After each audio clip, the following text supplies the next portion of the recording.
general teaching tip. One of the things that I have found this year is that it actually does work well both to wax your whiteboards. Just use some regular car wax.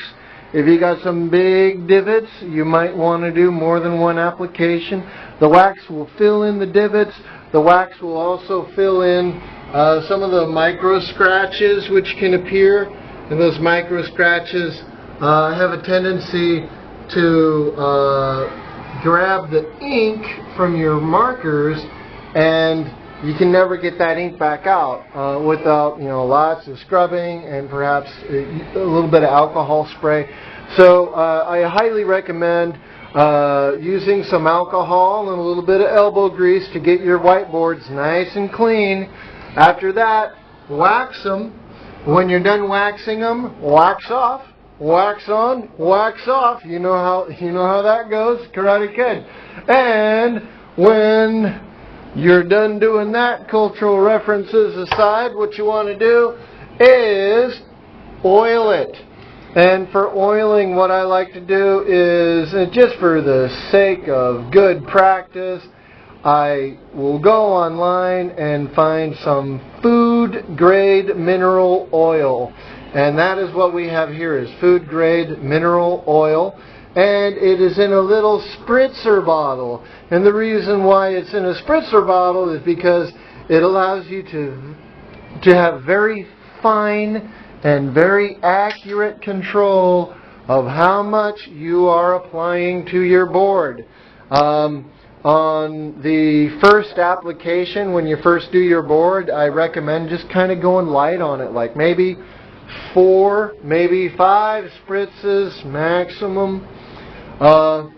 Try and let that absorb into your eraser evenly, and immediately go back and forth, up and down.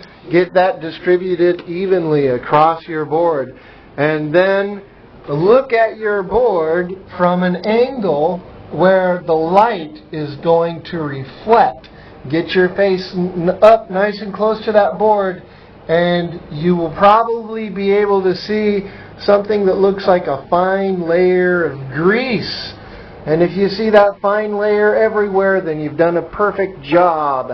And what I find for myself is that I typically end up applying maybe just 2 or 3 spritzes once a week.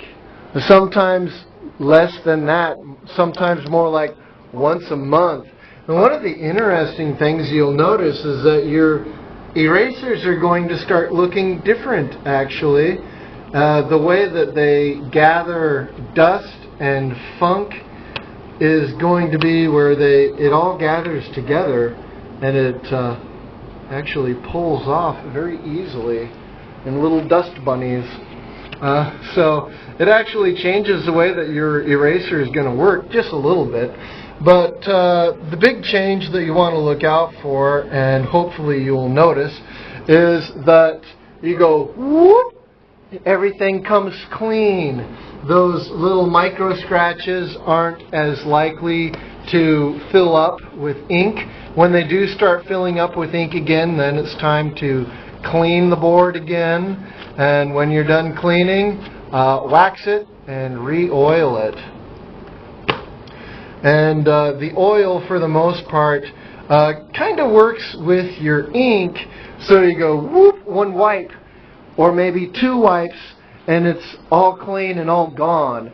It essentially puts a thin film between the whiteboard and your ink. And so it's like you're not erasing stuff directly off of the whiteboard anymore, or not as much. It's more like you're erasing stuff off of a fine layer of oil or grease. And when you got it on there, it really acts a lot more like grease than it does acting like oil. Like, you're not going to notice it forming little legs and dropping down the side. It just kind of stays there and spreads out nicely. Every so often, be sure to go over your board and kind of redistribute that thin film. Don't worry about adding extra spritzes. Just redistribute the film every so often. And when your performance degrades, add just a little bit more.